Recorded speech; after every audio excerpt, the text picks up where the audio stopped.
Good evening, students. Welcome to our intensive revision series. Today we are going to revise the topic Sonnet 121. Let me share the screen. 1 second.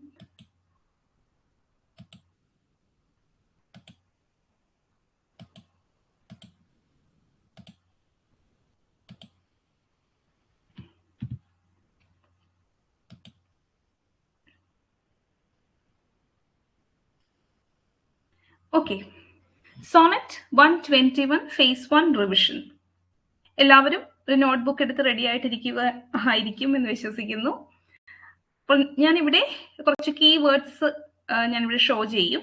അപ്പോൾ എന്ത് ചെയ്യുക, അതെന്താണ് മീൻ ചെയ്യുന്നതെന്ന് നിങ്ങൾ chat ബോക്സിൽ comment ചെയ്ത് പോവുക. ഓക്കെ, അപ്പോൾ ചാറ്റ് ബോക്സിൽ കമൻറ്റ് ചെയ്യുക. എന്നിട്ട് ജസ്റ്റ് ഒന്ന് എന്തെങ്കിലും നിങ്ങളത് കഴിയുമ്പോൾ ഈ ഒരു ലൈവ് കാണുവാണെങ്കിൽ നിങ്ങൾക്ക് അതിൻ്റെ ആൻസേഴ്സ് എഴുതാൻ പറ്റുന്നുണ്ടോ എന്ന് കൂടി പിന്നീട് ചെക്ക് ചെയ്യാവുന്നതാണ്. ഓക്കെ, സെയിം ടൈം എഴുതാൻ പറ്റുമെങ്കിൽ എഴുതിക്കോളൂ, അല്ലെങ്കിൽ അങ്ങനെ ചെയ്യും. അപ്പോൾ സോണറ്റ് 121ന്റെ ഒരു കംപ്ലീറ്റ് റിവിഷൻ ആണ് നമ്മൾ ഇന്ന് ചെയ്യാനായിട്ട് പോകുന്നത്. So let's move on to the class. Sonnet 121 William ഷേക്സ്പിയറിന്റെ വർക്കാണ്. സോണറ്റ് 121 അദ്ദേഹത്തിന്റെ ലൈഫ് ടൈം. എന്താണ് അദ്ദേഹത്തിന്റെ ലൈഫ് ടൈം? ലൈഫ് ടൈം ആ ഇയർ ഒന്ന് കമന്റ് ചെയ്യാവോ? അതെ, 1564 to 1616. വളരെ ഫാസ്റ്റ് ആയിട്ട് ഇത് മൂവ് ചെയ്ത് പോണം, നമ്മുടെ ചാറ്റ് ബോക്സ് സ്ക്രോൾ ചെയ്ത് പോണം എന്നാണ് ഞാൻ ആഗ്രഹിക്കുന്നത്. ഓക്കെ, 1564 to 1616 അല്ലേ? 1564 to 1616 വരെയാണ് ഷേക്സ്പിയറിന്റെ ലൈഫ് ടൈം എന്ന് പറയുന്നത്. അദ്ദേഹത്തെ നമ്മൾ എന്തൊക്കെ പേരിൽ വിശേഷിപ്പിക്കുന്നു? നമ്മൾ ഏവൻ, അതെ, ബാർഡ് ഓഫ് ഏവൻ എന്ന രീതിയിൽ വിശേഷിപ്പിക്കുന്നു. Bard of Avon. Now the place, ആ പ്ലേസ് ഏതാണ്? പ്ലേസ് ഷേക്സ്പിയർ എന്ന് പറയുമ്പോൾ തന്നെ നമ്മുടെ മനസ്സിൽ വരുന്നൊരു സ്ഥലമുണ്ടല്ലോ, സ്ട്രാറ്റ്ഫോർഡ് അപ്പോൺ ഏവൻ അല്ലെ? Stratford upon Avon, Stratford upon Avon. അതുപോലെ ഷേക്സ്പിയറിന്റെ വൈഫ്, ഷേക്സ്പിയറിന്റെ വൈഫിന്റെ പേരെന്താണ്? അതെ, Warwickshire. Correct Shamsu. Stratford upon Avon, Warwickshire എന്നാണ് കംപ്ലീറ്റ് ആയിട്ടുള്ളൊരു ആ പ്ലേസിന്റെ അഡ്രസ് വരുന്നത്. Anne Hathaway, very good. Anne Hathaway, Anne Hathaway. Anne ഹാത്വേനെ ബേസ് ചെയ്ത് ഒരു പോം എഴുതിയിട്ടുള്ള നമ്മളുടെ പോയറ്റ് ലോറേറ്റ് ആരാണ്? ഒന്ന് കമന്റ് ചെയ്യാവോ? Anne Hathaway. ആൻ ഹാത്വേനെ ബേസ് ചെയ്ത് Carol and Duffy. Very good, Carol and Duffy ആണ് അല്ലെ? കാരോൾ ആൻഡ് ഡഫി ആണ്. ഷേക്സ്പിയർ എന്ന് പറയുമ്പോൾ നമ്മളുടെ മനസ്സിൽ തേംസ് നദിയുടെ തീരത്ത് തേംസ് നദിയുടെ തീരത്ത് സ്ഥിതി ചെയ്യുന്ന തിയേറ്ററിന്റെ പേരൊന്ന് കമന്റ് ചെയ്യൂ. തേംസ് നദിയുടെ തീരത്ത് സ്ഥിതി ചെയ്യുന്ന 1599 ബിൽഡ് ചെയ്ത ആ ഒരു തിയേറ്ററിന്റെ പേര് ഗ്ലോബ് തിയേറ്റർ. ഗ്ലോബ് തിയേറ്റർ 1599 ആണല്ലേ? 1599 ആ തിയേറ്റർ ബിൽഡ് ചെയ്തു. 1613 ആ ഒരു ഫയർ അവിടെ ബ്രോക്ക് ഔട്ട് ആയി. അങ്ങനെ നമ്മുടെ ഗ്ലോബ് തിയേറ്റർ ഡിസ്ട്രോയ് ചെയ്യപ്പെട്ടു. Again it was rebuild in 1614 അത് റീബിൽഡ് ചെയ്തു. ഇനി ഷേക്സ്പിയറിനെ ബേസ് ചെയ്ത് ഏറ്റവും സ്കെയ്തിങ് കമന്റ് പറഞ്ഞ വ്യക്തിയാണ് Robert green.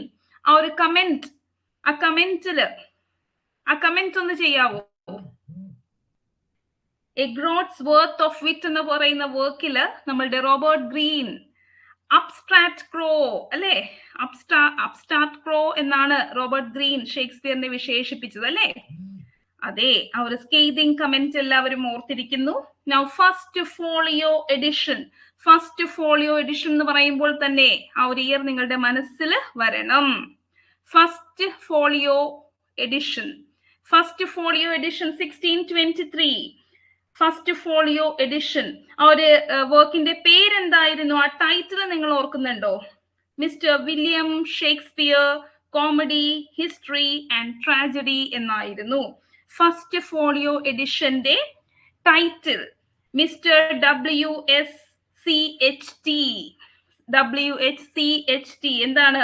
Mister William Shakespeare, comedy, history and tragedy. Okay, അടുത്ത ആൻസേഴ്സിലോട്ട് എല്ലാവരും പോയി. ഫസ്റ്റ് ഫോളിയോ എഡിഷൻ കമ്പൈൽ ചെയ്തിട്ടുള്ളത് John Heminges and Henry Condell ആണ് അല്ലെ. John Heminges and Henry Condell. അതുപോലെ വീനസ് ആൻഡ് അഡോണിസ് എന്ന് പറയുന്ന നറേറ്റീവ് പോം ആണ്. 1593 അദ്ദേഹം ഈ ഒരു വർക്ക് എഴുതിയിട്ടുള്ളത് അല്ലെ. വീനസ് ആൻഡ് അഡോണിസ് എന്ന് പറയുന്ന വർക്ക്. ഇനി ആരെയാണ് അദ്ദേഹം the first heir of my invention എന്ന രീതിയിൽ വിശേഷിപ്പിച്ചത്? The first heir of my invention എന്ന രീതിയിൽ ആരെയാണ് വിശേഷിപ്പിച്ചത്? വീനസ് ആൻഡ് അഡോണിസ് ആ ഒരു നറേറ്റീവ് പോമിനെ ബേസ് ചെയ്താണ് ഇങ്ങനെ ഒരു മെൻഷൻ വരുന്നത്. The first heir of my invention എന്ന് വിശേഷിപ്പിച്ചത് ആരെയാണ്? Henry Wriothesley. അതെ, കറക്റ്റ് ആണ്. ഹെൻറി വേർഡ്സലെനെയാണ് അദ്ദേഹം അങ്ങനെ വിശേഷിപ്പിച്ചത്. ഇനി അടുത്തത് വളരെ ഇമ്പോർട്ടന്റ് ആയിട്ടുള്ള ഒരു പോയിന്റ് ആണ്. ഷേക്സ്പിയറിനെ ഹണി ടങ്ഡ് ഷേക്സ്പിയർ, അതുപോലെ തന്നെ ഹിസ് ഷുഗേർഡ് സോണറ്റ്സ്, ഷേക്സ്പിയറിന്റെ സോണറ്റിനെ ഷുഗേർഡ് സോണറ്റ്സ് എന്ന് വിശേഷിപ്പിച്ചതും ഇദ്ദേഹമാണ്. ആരാണ് പറയൂ? ഹണി ടങ്ഡ് ഷേക്സ്പിയർ എന്ന് വിശേഷിപ്പിച്ചു. His sugared sonnets Francis Mayers അല്ലെ. ഫ്രാൻസിസ് മേയേഴ്സ് ആണ്. ഓക്കെ, ഫ്രാൻസിസ് മേയേഴ്സ് ആണ് അങ്ങനെ വിശേഷിപ്പിച്ചത്. ഇത് വളരെ ഇമ്പോർട്ടന്റ് ആയിട്ടുള്ള ഒരു പോയിന്റ് ആണ്, നോട്ട് ചെയ്ത് വെക്കുക. വളരെ ഇമ്പോർട്ടന്റ് ആയിട്ടുള്ള ഒരു പോയിന്റ് ആണ്, നോട്ട് ചെയ്യുക. Honey tongued Shakespeare, his sugared sonnets. Okay, അടുത്തതായിട്ട് ഷേക്സ്പിയർ എന്ന് കേൾക്കുമ്പോൾ തന്നെ 20th സെഞ്ചുറിയിൽ ഒരു ബ്രിട്ടീഷ് ക്രിറ്റിക്കിനെ നമ്മൾക്ക് ഓർമ്മ വരും. ഷേക്സ്പിയറിന്റെ പേരിന്റെ കൂടെ തന്നെ നമ്മൾ പഠിക്കുമ്പോഴും നമ്മൾ ഏത് ബുക്ക് വായിക്കുമ്പോഴും അദ്ദേഹത്തിന്റെ പേര് നമ്മൾക്ക് കാണാനായിട്ട് സാധിക്കും. അതേ സജിത, കറക്റ്റ് ആണ്. AC ബ്രാഡ്ലി അല്ലെ. AC ബ്രാഡ്ലി ആണ് 20th സെഞ്ചുറിയിലെ ബ്രിട്ടീഷ് ക്രിറ്റിക് ആണ് അദ്ദേഹം. ആരുടെ? ഷേക്സ്പിയറിന്റെ അല്ലെ. 20th സെഞ്ചുറിയിലെ first British critic of Shakespeare എന്ന രീതിയിൽ അദ്ദേഹത്തെ നമുക്ക് കാണാനായിട്ട് സാധിക്കും. ഇനി പ്രോബ്ലം പ്ലേസ് എന്ന് പറയുമ്പോൾ തന്നെ ആ ഒരു ടേം ആരാണ് കോയിൻ ചെയ്തത്? പ്രോബ്ലം പ്ലേസ് എന്ന ടേം കോയിൻ ചെയ്യുന്നത് ബോസ് ആണല്ലേ. പ്രോബ്ലം ഉണ്ടാക്കിയത് ബോസ് അല്ലെ. FS ബോസ് ആണ്. FS ബോസ് ആണ്. അദ്ദേഹത്തിന്റെ ഏത് വർക്കിലാണ്? ഷേക്സ്പിയർ ആൻഡ് ഹിസ് പ്രെഡിസസേഴ്സ് എന്ന് പറയുന്ന വർക്കിലാണ്. ഷേക്സ്പിയർ ആൻഡ് ഹിസ് പ്രെഡിസസേഴ്സ് എന്ന് പറയുന്ന വർക്കിലാണ് അദ്ദേഹം ഈ ഒരു ടേം കോയിൻ ചെയ്യുന്നത്. 1896 അദ്ദേഹം ഈ ഒരു ടേം കോയിൻ ചെയ്യുന്നത്. ഇനി റൊമാൻസസ് എന്ന് പറയുമ്പോൾ ഷേക്സ്പിയറിന്റെ എന്താണ്? റൊമാൻസസ് എന്ന് പറയുമ്പോൾ ഷേക്സ്പിയറിന്റെ ഏത് പ്ലേസിനെയാണ് അങ്ങനെ നമ്മൾ വിശേഷിപ്പിക്കുന്നത്? ഷേക്സ്പിയറിന്റെ ഏത് പ്ലേസിനെയാണ് നമ്മൾ റൊമാൻസസ് എന്ന് വിശേഷിപ്പിക്കുന്നത്? അതെ, പറയൂ. ഷേക്സ്പിയറിന്റെ ഏത് പ്ലേസിനെയാണ് നമ്മൾ റൊമാൻസസ് എന്ന് വിശേഷിപ്പിക്കുന്നത്? ലാസ്റ്റ് പ്ലേസിനെയാണ് അല്ലെ. ലാസ്റ്റ് പ്ലേസിനെയാണ് നമ്മൾ റൊമാൻസസ് എന്ന് വിശേഷിപ്പിക്കുന്നത്. അടുത്തതായിട്ട് ഷേക്സ്പിയറിനെ ബേസ് ചെയ്ത് വളരെ ഇമ്പോർട്ടന്റ് ആയിട്ടുള്ള എല്ലാവർക്കും അറിയാവുന്ന ഒരു കമന്റ് ആണ് നിങ്ങൾക്ക് കാണാൻ സാധിക്കുക. He was not of an age but for all time എന്ന് വിശേഷിപ്പിച്ചത് ആരാണ്? He was not of an age but for all time എന്ന് വിശേഷിപ്പിച്ചത് ആരാണ്? പറയൂ, ആരാണ്? He was not of an age but for all time എന്ന് വിശേഷിപ്പിച്ചത് ബെൻ ജോൺസൺ അല്ലെ. ബെൻ ജോൺസൺ ആണ് എന്ന് ഓർത്തിരിക്കുക. അതുപോലെ തന്നെ ഷേക്സ്പിയറിനെ largest and most comprehensive soul എന്ന് വിശേഷിപ്പിച്ചത് ആരാണ്? Largest and most comprehensive soul എന്ന് വിശേഷിപ്പിച്ചത് ആരാണ്?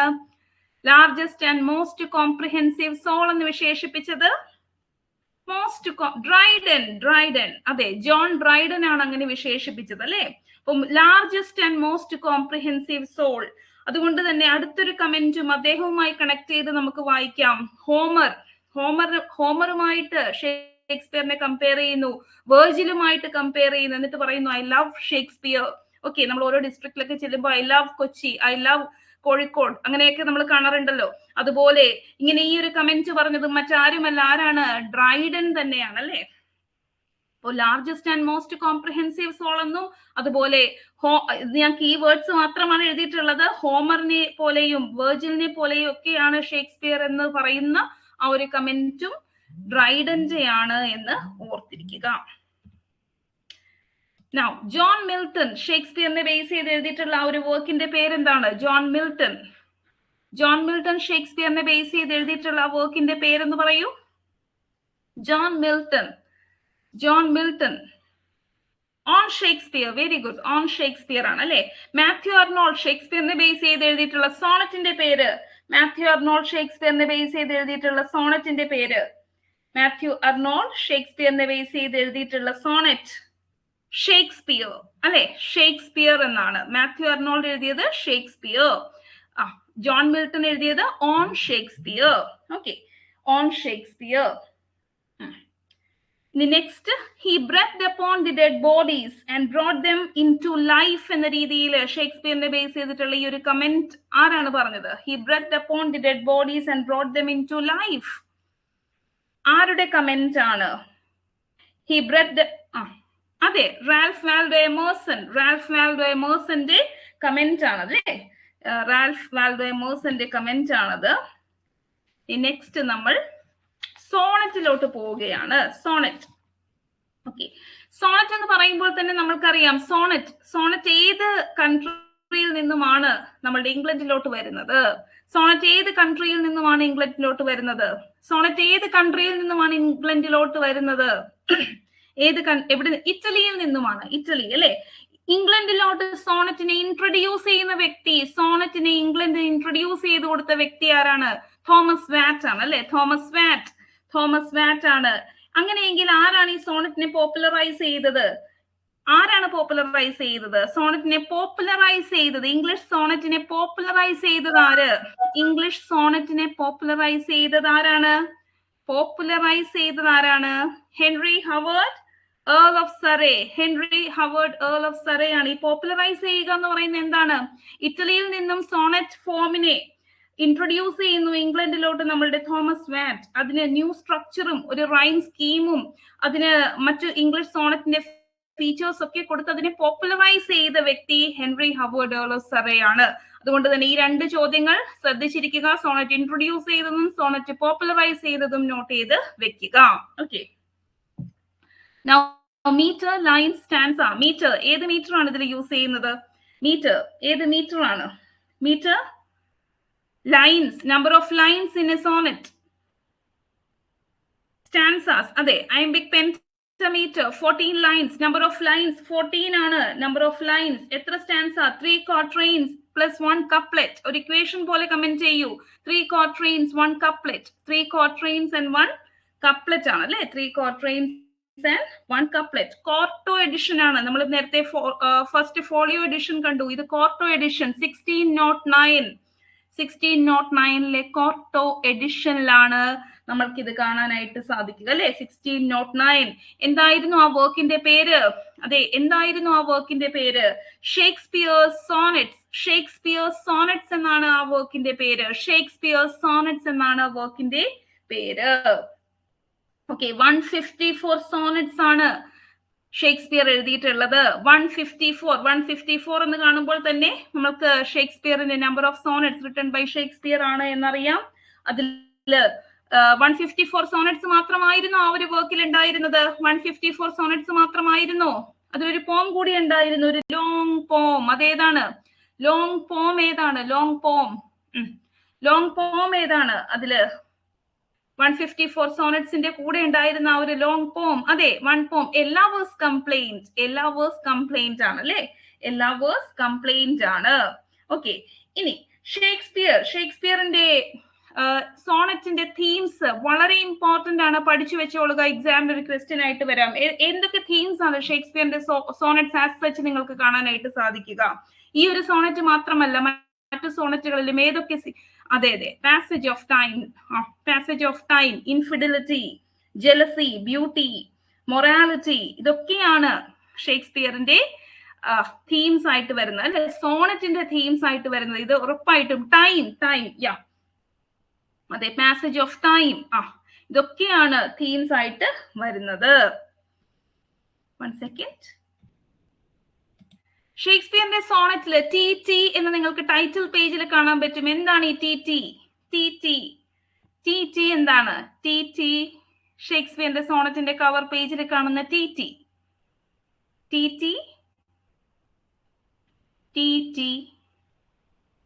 തോമസ് തോർപ്പ് അല്ലെ, ഇംഗ്ലീഷ് പബ്ലിഷർ ആണ്.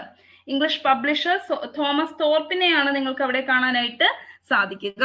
ഇനി നമ്മളുടെ പ്രൊക്രിയേഷൻ സോണറ്റ്സ് ഏതൊക്കെയാണ്? പ്രൊക്രിയേഷൻ സോണറ്റ്സ് ഏതൊക്കെയാണ്? കമന്റ് ചെയ്യൂ. പ്രൊക്രിയേഷൻ സോണറ്റ്സ് ഏതൊക്കെയാണ്? പ്രൊക്രിയേഷൻ സോണറ്റ്സ് ഏതൊക്കെയാണ്? 1 to 17 ആണ് പ്രൊക്രിയേഷൻ സോണറ്റ്സ് അല്ലെ? Procreation sonnets. അങ്ങനെയെങ്കിൽ ഫെയർ യൂത്ത് സീക്വൻസ് ഏതാണ്? ഫെയർ യൂത്ത് സീക്വൻസ് കമന്റ് ചെയ്യൂ. ഫെയർ യൂത്ത് സീക്വൻസ് 1 to 26 ആണ് അല്ലെ? 1 to 126 ആണ് ഫെയർ യൂത്ത് സീക്വൻസ്. അപ്പോൾ നമ്മളുടെ ഈ ഒരു 121 ഫെയർ യൂത്ത് സീക്വൻസിൽ പെടുന്ന സോണറ്റ് ആണ് എന്ന് നമുക്ക് മനസ്സിലാക്കാൻ സാധിച്ചു. അങ്ങനെയെങ്കിൽ ഡാർക്ക് ലേഡി സോണറ്റ്സ് ഏതൊക്കെയാണ്? ഡാർക്ക് ലേഡി സോണറ്റ്സ് ഏതൊക്കെയാണ്? 127 to 152. എല്ലാവരും കറക്റ്റ് ചെയ്തോളൂ. 154 എന്ന് ആരും കമന്റ് ചെയ്യരുതും. 127 to 152 ആണ്. കാരണം ലാസ്റ്റ് 2 സോണറ്റ്സിന് നമ്മൾ മറ്റൊരു പേര് കൊടുക്കുന്നു. അതെന്താണ്? ലാസ്റ്റ് 2 സോണറ്റ്സിന്റെ മറ്റൊരു പേര് എന്താണ്? ലാസ്റ്റ് 2 സോണറ്റ്സിന്റെ മറ്റൊരു പേര് ലാസ്റ്റ് 2 സോണറ്റ്സിന്റെ മറ്റൊരു പേരെന്താണ്? ക്യൂപ്പിഡ് സോണറ്റ്സ് ആണ് അല്ലെ? ക്യൂപ്പിഡ് സോണറ്റ്സ് എന്ന് നമ്മൾ വിശേഷിപ്പിക്കുന്നു. ഓക്കെ. ഇനി റൈവൽ പോയിന്റിന് വേണ്ടിയിട്ട് മാറ്റിവെച്ചിട്ടുള്ള സോണറ്റ്സിന്റെ നമ്പർ എന്ന് പറയൂ. Rival points 78, 86. 78, 86 എന്ന് പറയുന്ന നമ്പർ ആണ് അല്ലെ? 78, 86 ആണ്. 78, 86. ഓക്കെ. 78, 86. ഇനി the only begetter of Shakespeare sonnets എന്ന രീതിയിൽ വിശേഷിപ്പിക്കുന്നത് ആരെയാണ്? The only begetter of Shakespeare sonnets എന്ന രീതിയിൽ വിശേഷിപ്പിക്കുന്നത് ആരെയാണ്? The only begetter of Shakespeare sonnets എന്ന രീതിയിൽ ആ സോണറ്റിന്റെ ഫസ്റ്റ് പേജിൽ നമുക്ക് കാണാൻ സാധിക്കും. Very good. മിസ്റ്റർ WH എന്ന് ആരും കമന്റ് ചെയ്യരുതും. മിസ്റ്റർ W.H എന്ന് തന്നെ കമന്റ് ചെയ്യുക. അങ്ങനെയാണ് മെൻഷൻ ചെയ്തിട്ടുള്ളത്. ഓക്കെ. മിസ്റ്റർ W.H ആണ് അതിൽ മെൻഷൻ ചെയ്തിട്ടുള്ളത്. Mister W.H. Turn of thought എന്തിനെയാണ് വിശേഷിപ്പിക്കുന്നത്? Turn of thought Volta. Turn of thought അല്ലെ? ടേൺ ഓഫ് തോട്ട് എന്ന് വോൾട്ടയെ വിശേഷിപ്പിക്കുന്നു. അങ്ങനെയെങ്കിൽ എന്തിനാണ് ഞാൻ ഇവിടെ റൈം റോയൽ എന്ന് കൊടുത്തിരിക്കുന്നത്? എന്താണ് റൈം റോയലുമായിട്ട് ഈ ഒരു സോണറ്റ്സിന് എന്താണ് ചെയ്യാനുള്ളത്? Rhyme royal lovers complaint. അതെ, ലവേഴ്സ് കംപ്ലൈന്റ് എന്ന് പറയുന്ന ലോങ് പോം 154 സോണറ്റ്സിന്റെ കൂടെ ആഡ് ചെയ്യപ്പെട്ടുള്ള ലവേഴ്സ് കംപ്ലൈന്റ് എന്ന് പറയുന്ന ആ ഒരു ലോങ് പോം ഏത് ഇതിനാണ് എഴുതിയിട്ടുള്ളത്? റൈം റോയലിലാണ് എഴുതിയിട്ടുള്ളത് അല്ലെ? റൈം റോയൽ ആരുമായിട്ട് അസോസിയേറ്റഡ് ആണ്? ചോസറുമായിട്ട് അസോസിയേറ്റഡ് ആണ്. ഓക്കെ. ഈ റൈം റോയൽ എന്ന് പറയുന്നത് എത്ര ലൈൻസ് ഉള്ള സ്റ്റാൻസേനയാണ്? റൈം റോയൽ എന്ന് പറയുന്നത് എത്ര ലൈൻസ് ഉള്ള സ്റ്റാൻസേനയാണ്? റൈം റോയൽ എന്ന് പറയുന്നത് 7 ലൈൻസ് അല്ലെ? 7 ലൈൻസ് ഉള്ള സ്റ്റാൻസ ഫോമിനെയാണ് നമ്മൾ റൈം റോയൽ എന്ന് പറയുന്നത്. ലവേഴ്സ് കംപ്ലൈന്റില് 47 സ്റ്റാൻസാസ് ആണ് ഉള്ളത്. 47 സ്റ്റാൻസ. ഓക്കെ. 47 into 7. ഒരു സ്റ്റാൻസയിൽ 7 ലൈൻസ് അല്ലെ? അപ്പൊ 47 into 7 ലൈൻസ് ആണ് ആ വർക്കിൽ ഉള്ളത് എന്ന് ഓർക്കുക. Okay. Rhyme royal.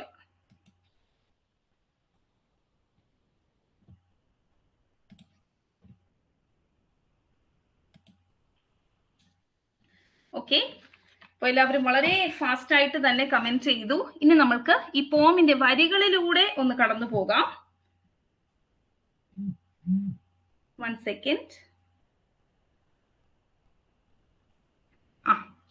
It is better to be vile than vile esteemed. What is the meaning of the word vile? Vile എന്ന് പറയുന്നത് എന്താണ്?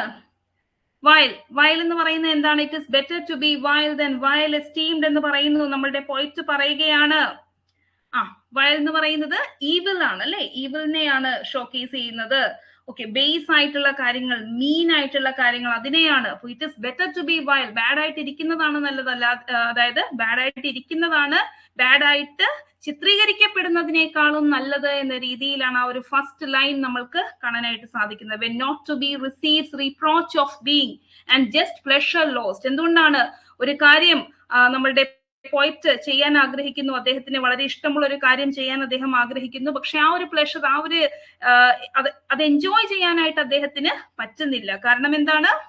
ഇറ്റ് ഈസ് ഡീംഡ് അല്ലെ, അദ്ദേഹത്തിന് അത് ആ ഒരു പ്ലഷർ എൻജോയ് ചെയ്യാനായിട്ട് പറ്റുന്നില്ല. ജസ്റ്റ് പ്ലഷർ ലോസ്റ്റ് എന്ന് പറയുന്നു, just pleasure lost which is so deemed not by our feeling but by others' seeing. Okay, മറ്റുള്ളവരുടെ ചിന്തകളെ കുറിച്ച് മറ്റുള്ളവർ എന്ത് വിചാരിക്കും എന്ന് ചിന്തിച്ചുകൊണ്ട് ചെയ്യുന്നത് കൊണ്ടാണ് അദ്ദേഹത്തിന് അത് എൻജോയ് ചെയ്യാനായിട്ട് പറ്റാതിരിക്കുന്നത് എന്ന് സൂചിപ്പിക്കുന്നു. Why should others false adulterate eyes? ഈ false adulterate eyes ആരെയാണ് റെപ്രസെന്റ് ചെയ്യുന്നത്? ആരെയാണ് റെപ്രസെന്റ് ചെയ്യുന്നത്? false adulterate eyes ആരെ റെപ്രസെന്റ് ചെയ്യുന്നു? ആരെ റെപ്രസെന്റ് ചെയ്യുന്നു? false adulterate eyes എന്ന് പറയുന്നത് ആരെയാണ് റെപ്രസെന്റ് ചെയ്യുന്നത്? അതെ, ഹിപ്പോക്രാറ്റിക് സൊസൈറ്റി ആണ് അല്ലെ. ഇവിടെ ഈ ഒരു തീം, ഹിപ്പോക്രസി എന്ന് പറയുന്ന ഒരു തീമാണ് നമ്മൾക്ക് ഇവിടെ കാണാൻ സാധിക്കുന്നത്. ഹിപ്പോക്രറ്റിക്കൽ ആയിട്ടൊരു സൊസൈറ്റിനെയാണ് അദ്ദേഹം ഇവിടെ ചോദ്യം ചെയ്യുന്നത്. മറ്റുള്ളവരുടെ ഫോൾസ് അഡൾട്രേറ്റ് ഐസ്, അദ്ദേഹത്തിന്റെ സ്പോർട്ടീവ് ബ്ലഡിനെ എന്തിനാണ് ഈ ഒരു എന്താണ് നല്ലതാണോ ചീത്തയാണോ എന്ന് നിർണ്ണയിക്കാനായിട്ട് നിൽക്കുന്നത്? ആ സ്പോർട്ടീവ് ബ്ലഡ് എന്ന് പറയുന്നത് എന്തിനെ സൂചിപ്പിക്കുന്നു? എന്തിനെ സൂചിപ്പിക്കുന്നു? 1 സെക്കൻഡ്. സ്പോർട്ടീവ് ബ്ലഡ് എന്ന് പറയുന്നത് ലസ്റ്റ്ഫുൾ ആയിട്ടുള്ള ആക്ടിവിറ്റീസിനെയാണ് സൂചിപ്പിക്കുന്നത് അല്ലെ. സ്പോർട്ടീവ് ബ്ലഡ് എന്ന് സെക്ഷുവാലിറ്റിനെ സൂചിപ്പിക്കുന്നു. കറക്റ്റ് ആണ്. On my frailties why are frailer spies. ഈ ഫ്രെയിലർ സ്പൈസ് എന്ന് പറയുന്നത് എന്താണ്? ഓൺ മൈ ഫ്രെയിലിറ്റീസ്, അത് അദ്ദേഹത്തിന്റെ വീക്ക്നെസ്സിനെയാണ് അദ്ദേഹം ഹൈലൈറ്റ് ചെയ്യുന്നത്. വൈ ആർ ഫ്രെയിലർ സ്പൈസ്, സൊസൈറ്റിനെ അദ്ദേഹം എങ്ങനെയാണ് ഹൈലൈറ്റ് ചെയ്യുന്നത്? ഫ്രെയിലർ സ്പൈസ്. ഈ സൊസൈറ്റി എങ്ങനെയാണ് പറയുന്നത്? ഹിപ്പോക്രിറ്റിക്കൽ ആയിട്ടുള്ള ഒരു സൊസൈറ്റി. ഓൾറെഡി സൊസൈറ്റിയും വീക്കാണ്, അവിടെയുള്ള ഓരോരുത്തരും വീക്ക്നെസ് ഉള്ളവരാണ്. എന്നിട്ട് ഒരു മറ്റുള്ളവരെ ജഡ്ജ് ചെയ്യാൻ നിൽക്കുന്നത് എന്തിനാണ് എന്നാണ് അദ്ദേഹം ചോദിക്കുന്നത്. Which in there Wills count bad that I think good. എനിക്ക് നല്ലതെന്ന് തോന്നുന്നത് അവർക്ക് നല്ലതല്ലായിരിക്കാം. അതുകൊണ്ട് തന്നെ അദ്ദേഹം തീരുമാനിക്കുന്നു. എന്താണ് അദ്ദേഹം തീരുമാനിക്കുന്നത്? I am that I am, I am that I am എന്ന് തീരുമാനിക്കുന്നു അല്ലെ. I am that I am എന്ത് റെഫറൻസ് ആണ്? I am that I am എന്ന് പറയുന്നത് എന്ത് റെഫറൻസ് ആണ്? I am that I am എന്ന് പറയുന്നത് എന്ത് റെഫറൻസ് ആണ്? അതെ, എക്സോഡസ്. അതെ, ബിബ്ലിക്കൽ അല്യൂഷൻ ആണ് നമുക്ക് അവിടെ കാണാൻ സാധിക്കുക അല്ലെ. They that level at my abuses reckon up their own. എന്റെ കുറ്റങ്ങൾ ഉയർത്തി കാണിക്കുന്നവര് അവരുടെ സ്വന്തം വീക്ക്നെസ് ആണ് ഹൈലൈറ്റ് ചെയ്യുന്നത് എന്ന് അദ്ദേഹം പറയുന്നു. I may be straight though they themselves be bevel. Bevel എന്ന് പറയുന്നത് എന്താണ്? Bevel. Bevel. What is the meaning of bevel? Bevel. B-E-V-E-L. Bevel. എന്താണ്? Bevel എന്താണ്? Bevel എന്താണ്? Crooked. അതെ, corrupt. അതെ, correct ആണ്. Crooked, corrupt. അവര് സ്വയം കറപ്റ്റ് ആണ്, സ്വയം വീക്ക് ആയിട്ടുള്ള സൊസൈറ്റിയാണ്. ഓക്കെ, ആ ഹിപ്പോക്രിറ്റിക്കൽ ആയിട്ടുള്ള ഒരു ആറ്റിറ്റ്യൂഡിനെ തന്നെയാണ് അദ്ദേഹം ഷോക്കേസ് ചെയ്യുന്നത്. By their rank thoughts. എന്താണ് ഈ റാങ്ക് തോട്ട്സ് എന്ന് പറയുന്നത്? റാങ്ക് തോട്ട്സ് എന്ന് പറയുന്നത് എന്താണ്? റാങ്ക് തോട്ട്സ്, റാങ്ക് തോട്ട്സ് എന്ന് പറയുന്നത് എന്താണ്? റാങ്ക് തോട്ട്സ് എന്ന് പറയുന്നത് എന്താണ്? റാങ്ക് തോട്ട്സ് പറയൂ. Rank thoughts. Mean thoughts. Very good. Negative. Licentious ആയിട്ടുള്ള തോട്ട്സ്. Very good. ലൈസൻഷ്യസ് ആയിട്ടുള്ള തോട്ട്സിനെയാണ് റാങ്ക് തോട്ട്സ് എന്ന് പറയുക അല്ലെ. My deeds must not be shown unless this general evil they maintain. അതായത് അവര് സമ്മതിക്കണം, ഞങ്ങളും ഇങ്ങനെ തന്നെയാണ് എന്ന് സമ്മതിക്കുകയാണെങ്കിൽ അദ്ദേഹത്തിന്റെ കുറ്റവും ഏറ്റെടുക്കാം എന്ന് പറയുന്നു. All men are bad and in their badness reign എന്ന രീതിയിൽ പറഞ്ഞുകൊണ്ട് ഈ ഒരു സോണറ്റ് അദ്ദേഹം അവസാനിപ്പിക്കുന്നു. Last line of this sonnet, first ലൈനും ലാസ്റ്റ് ലൈനും ഒന്ന് കമന്റ് ചെയ്യൂ. First line of sonnet 121, last line of sonnet 121, our biblical allusion, I am that I am. ഈ മൂന്ന് കാര്യങ്ങൾ ഇതിൽ നോട്ട് ചെയ്ത് വെക്കുക മെയിൻ ആയിട്ടും.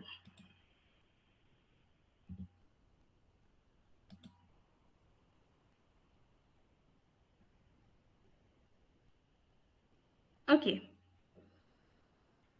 ഇതിന്റെയൊക്കെ ആൻസർ നമ്മൾ പറഞ്ഞു, അത് കാരണം ഞാൻ നെക്സ്റ്റ് പേജിലോട്ട് പോവുകയാണ്. ഓക്കെ, നെക്സ്റ്റ് 154 എന്ന് പറയുന്ന നമ്പർ കാണുമ്പോൾ സോണറ്റിനെ ബേസ് ചെയ്ത് നിങ്ങൾക്ക് എന്ത് ഓർമ്മ വരുന്നു? 154 എന്ന നമ്പർ കാണുമ്പോൾ സോണറ്റിനെ ബേസ് ചെയ്ത് എന്താണ് നിങ്ങൾക്ക് ഓർമ്മ വരുന്നത്? സോണറ്റ് ഷേക്സ്പിയറിന്റെ നമ്പർ ഓഫ് സോണറ്റ്സ് ആണ് അല്ലെ. ഷേക്സ്പിയറിന്റെ നമ്പർ ഓഫ് സോണറ്റ്സ് ആണ്. Okay, total number of sonnets written by Shakespeare. Then ഈ 153 ആൻഡ് 154 എന്ന് പറയുന്നത് എന്താണ്? ക്യൂപ്പിഡ് സോണറ്റ്സ് ആണ് അല്ലെ. 153 ആൻഡ് 154 എന്ന് പറയുന്നത് ക്യൂപ്പിഡ് സോണറ്റ്സ് ആണ് എന്ന് നമ്മൾ കണ്ടു. 10 syllables എന്ന് പറയുമ്പോൾ എന്താണ് ഓർമ്മ വരുന്നത്? 10 syllables. 10 syllables. 10 syllables എന്താണ്? 10 syllables എന്താണ്? അയംബിക് പെന്റമീറ്റർ. അതെ, അയംബിക് പെന്റമീറ്റർ ആണ് അല്ലെ. ഡെക്കാസിലബിക് ആണ് അല്ലെ. ഡെക്കാസിലബിക് ആണ്. 10 syllables ഡെക്കാസിലബിക് അയംബിക് പെന്റമീറ്റർ ആണ്. നൗ ഇറ്റലിയിലാണ് നമ്മുടെ ഈ സോണറ്റിന്റെ ഒറിജിൻ നമുക്ക് കാണാനായിട്ട് സാധിക്കുക. ഓക്കെ. കൂടാതെ ഈ സോണറ്റ് ഡെഡിക്കേഷൻ ആർക്കാണ്? സോണറ്റ് ഷേക്സ്പിയർ സോണറ്റ്സ് എന്ന് പറയുന്ന വർക്ക് ആർക്ക് വേണ്ടി ഡെഡിക്കേറ്റ് ചെയ്യപ്പെട്ടിരിക്കുന്നു? The only begetter. ആരാണ് ഓൺലി ബിഗെറ്റർ? ഞാൻ പറഞ്ഞു എങ്ങനെ കമന്റ് ചെയ്യണമെന്ന്. ആരാണ്?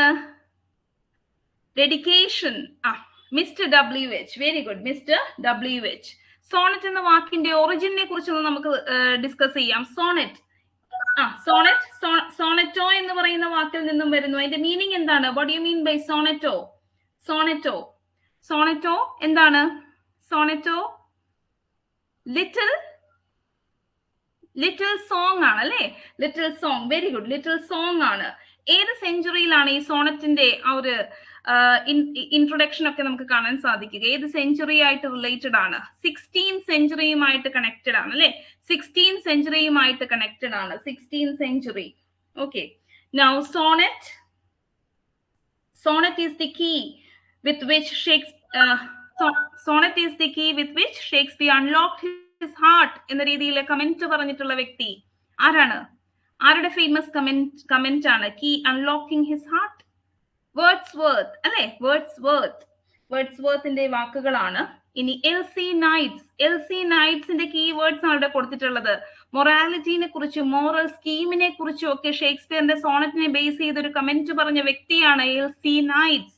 Okay. L C Knights. Morality, moral scheme. L C Knights. ഇനി ഷേക്സ്പിയറിന്റെ സോണറ്റിനെ മൊണാലിസ എന്ന് വിശേഷിപ്പിച്ചത്. ഷേക്സ്പിയറിന്റെ സോണറ്റിനെ മൊണാലിസ. ഇവിടെ ഈ മൊണാലിസ എന്ന് വിശേഷിപ്പിക്കുമ്പോൾ നമ്മൾക്ക് മൊണാലിസയുടെ ഫേസിൽ തന്നെ multi layer of meaning, expressions ഒക്കെ കാണാനായിട്ട്, ഇന്റർപ്രിട്ടേഷൻസ് കൊടുക്കാനായിട്ട് സാധിക്കും അല്ലെ.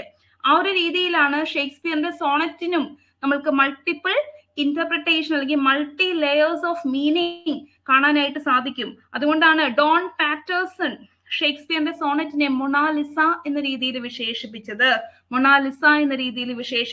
വളരെ ഇമ്പോർട്ടന്റ് ആണ്. ഈ എക്സാമിന് നിങ്ങൾക്ക് ഈ ഒരു ക്വസ്റ്റ്യൻ പ്രതീക്ഷിക്കാം. Now the dark lady of sonnets. എന്ന് പറയുന്ന വർക്ക് ആരുടെയാണ്? The dark lady of the sonnets.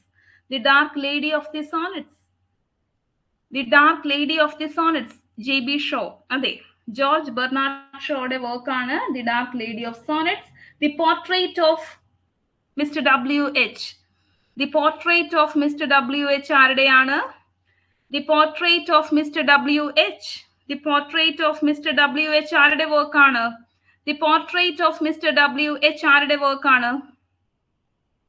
Oscar Wilde. Very good.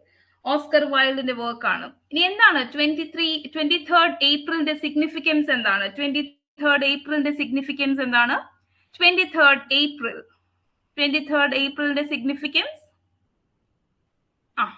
Bone and died. International book day. Okay. അതെ, ഇന്റർനാഷണൽ ബുക്ക് ഡേ ആണ് അല്ലെ. ഇനി ഗോൾഡുമായിട്ട് കണക്റ്റഡ് ആയിട്ട്, ഗോൾഡ് ആൻഡ് ഡയമണ്ടുമായിട്ട് കണക്റ്റഡ് ആയിട്ട് ഒരു കമന്റ് പറഞ്ഞൊരു വ്യക്തി ഉണ്ടല്ലോ ഷേക്സ്പിയറിനെ ബേസ് ചെയ്ത്. അതായത് ഒരു മൈനിൽ നിന്നും ഗോൾഡും ഡയമണ്ടും ഒക്കെ മൈൻ ചെയ്ത് എടുത്തിട്ട് അതിൽ ഒരുപാട് ഇംപ്യൂരിറ്റീസ് ഉണ്ടാവും. ആ ഇംപ്യൂരിറ്റീസ് എല്ലാം, അതെ കറക്റ്റ് ആണ്, ഇംപ്യൂരിറ്റീസ് ഒക്കെ അതിലെ മീനർ ആയിട്ടുള്ള എലിമെന്റ്സ് ഒക്കെ ഉണ്ടാകും. അതുപോലെയാണ് ഷേക്സ്പിയറിന്റെ സോണറ്റ് എന്ന് വിശേഷിപ്പിച്ചത് ആരാണ്? സാമുവൽ ജോൺസൺ ആണ് അല്ലെ. നമ്മളുടെ ഡോക്ടർ സാമുവൽ ജോൺസൺ ആണ്. കൂടാതെ ഷേക്സ്പിയറിന്റെ സോണറ്റില് മോറൽ പർപ്പസ് ഇല്ല, it is written without moral purpose എന്ന് വിശേഷിപ്പിച്ചതും അദ്ദേഹം തന്നെയാണ്. വിത്തൗട്ട് മോറൽ പർപ്പസ് എന്ന് വിശേഷിപ്പിച്ചു. വിത്തൗട്ട് മോറൽ പർപ്പസ് ആണ് അദ്ദേഹം ഈ വർക്ക് എഴുതിയിട്ടുള്ളത്. ഏത്? അതെ, Shakespeare opens A mine which contains gold and diamond. ഇത് രീതിയിൽ ഒരു കമന്റ് ചെയ്തു. എന്നിട്ട് പറഞ്ഞു അദ്ദേഹത്തിന്റെ വർക്കിൽ മോറൽ പർപ്പസ് ഇല്ല എന്ന് പറഞ്ഞു. അപ്പോഴാണ് നമ്മളുടെ TS എലിയറ്റ് വന്നു. ദാന്തെ ആൻഡ് ഷേക്സ്പിയറിനെ ബേസ് ചെയ്തിട്ട് അദ്ദേഹം എന്താണ് പറഞ്ഞത്? ഡിവൈഡഡ് മോഡേൺ, ദാന്തെയും ഷേക്സ്പിയറും കൂടി മോഡേൺ വേൾഡിനെ അവർ രണ്ടുപേരും കൂടി ഡിവൈഡ് ചെയ്തെടുത്തു എന്ന് പറഞ്ഞു. Okay, Dante and Shakespeare, Dante and Shakespeare. TS എലിയറ്റിന്റെ കമന്റ് ആണ്.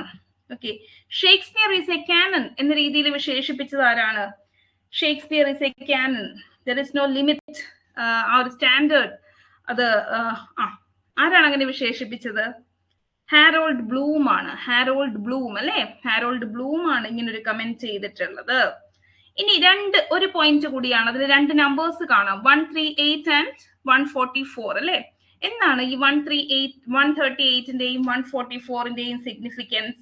138ന്റെയും 144ന്റെയും സിഗ്നിഫിക്കൻസ് എന്താണ്?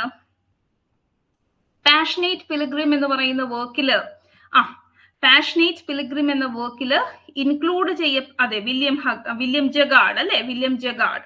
ദി പാഷനേറ്റ് പിലിഗ്രിം എന്ന വർക്കില് ആദ്യം പബ്ലിഷ് ചെയ്യപ്പെട്ട രണ്ട് സോണറ്റ്സ് ആണ് അല്ലെ, 1599 നേരത്തെ പബ്ലിഷ് ചെയ്യപ്പെട്ടതാണ്. അത് കഴിഞ്ഞാണ് അതിന് ഈ ഒരു വർക്കിലോട്ട് വരുന്നത്. William Jaggard. Okay, the passionate pilgrim. Okay, അപ്പോൾ ഇത്രയും ക്വസ്റ്റ്യൻസിന് നമ്മൾ ഓൾറെഡി ഡിസ്കസ് ചെയ്ത് നമ്മൾ പഠിച്ചു കഴിഞ്ഞ കാര്യങ്ങളാണ്. ഇതെല്ലാവരും വളരെ എനർജറ്റിക് ആയിട്ട് തന്നെ ആ ഒരു ചാറ്റ് ബോക്സ് ഇങ്ങനെ വളരെ ഫാസ്റ്റ് ആയിട്ട് സ്ക്രോൾ ചെയ്ത് പോകുമായിരുന്നു. അതെന്തായാലും ഒരു പോസിറ്റീവ് സൈൻ തന്നെയാണ്. എല്ലാവരും നന്നായിട്ട് പഠിക്കുന്നുണ്ട്. അപ്പൊ നമുക്കിനി കുറച്ച് ചോദ്യങ്ങളിലോട്ട് കൂടി പോകാം. സെറ്റാണോ?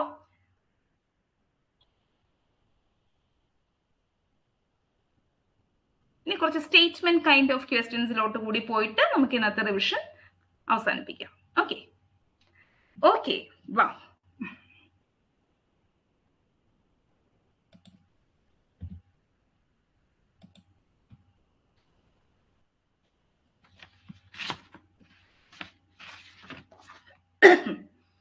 What does the poet suggest is more damaging than actual wrongdoing? എന്താണ്?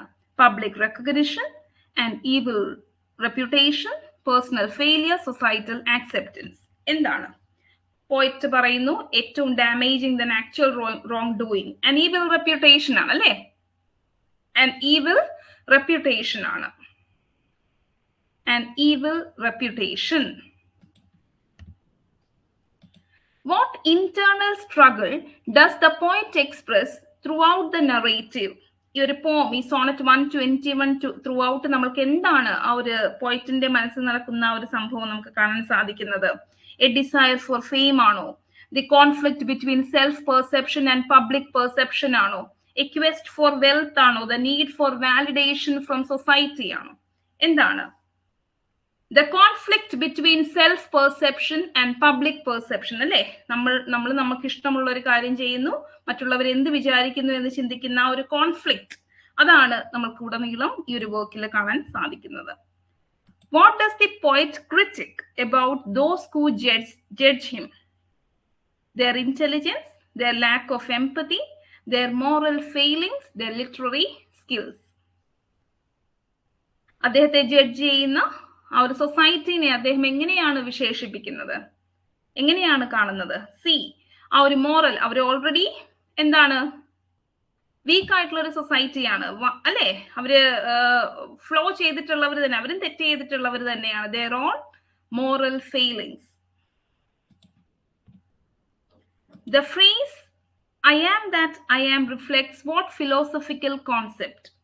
The importance of reputation, the struggle between existence and reputation, the relativity of moral standards, the quest for social acceptance. The phrase I am that I am, ഞാൻ എങ്ങനെയാണോ അങ്ങനെ തന്നെ ആയിരിക്കും. It reflects what philosophical concept? എന്തിനെയാണ് അത് represent ചെയ്യുന്നത്? I am that I am existence and reputation ആണ് അല്ലെ. Struggle between existence and reputation ആണ്.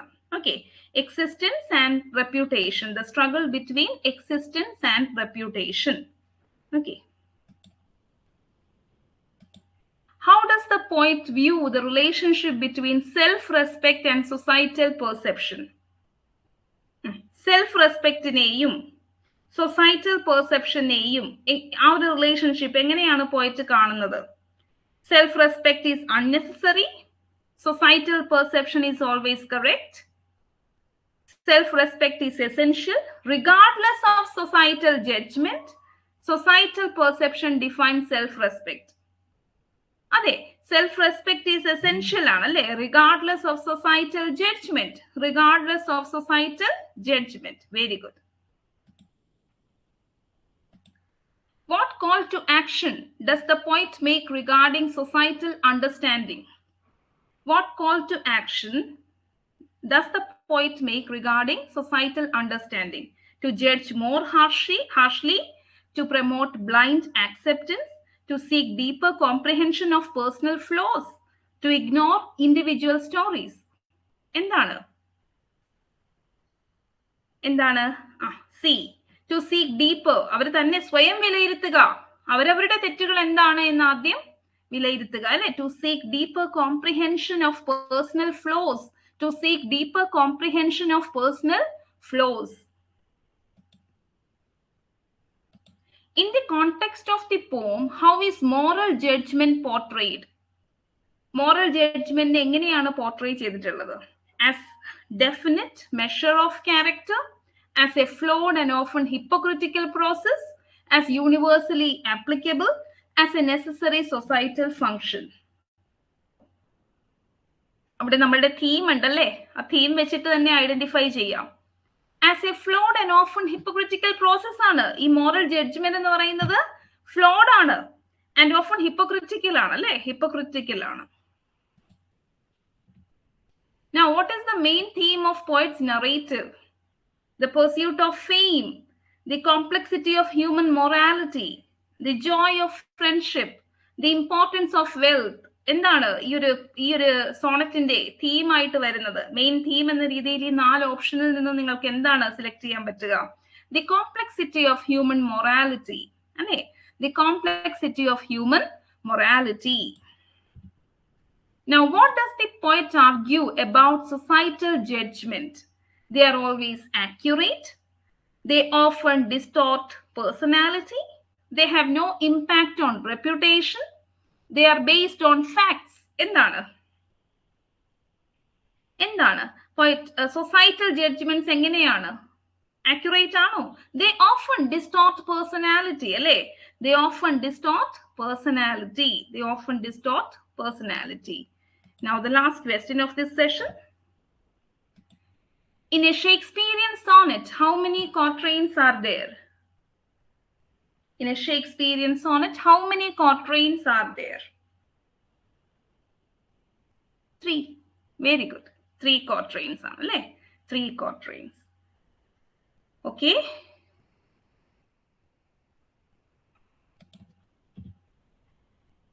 So, sonnet 121 എല്ലാവരും നന്നായിട്ട് തന്നെ മനസ്സിലാക്കിയിട്ടുണ്ട്, എല്ലാവരും നന്നായിട്ട് ആൻസർ ചെയ്തു.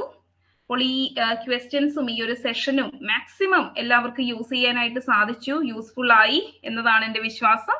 അപ്പൊ നമുക്ക് നെക്സ്റ്റ് സെഷനിൽ നെക്സ്റ്റ് ടോപ്പിക്കുമായിട്ട് ഇതിലും എനർജറ്റിക് ആയിട്ട് വരാം. Okay, so thank you so much for the active participation. എല്ലാ സ്റ്റുഡൻസിന്റെയും ആക്റ്റീവ് പാർട്ടിസിപ്പേഷൻ, നമ്മളുടെ ഏറ്റവും കൂടുതൽ സ്റ്റുഡൻസ് ജോയിൻ ചെയ്തൊരു സെഷൻ കൂടിയായിരുന്നു ഇന്ന് പറയേണ്ടിയിരിക്കുന്നു. Thank you so much. Next ക്ലാസ്സിൽ കാണാം. Okay, good night.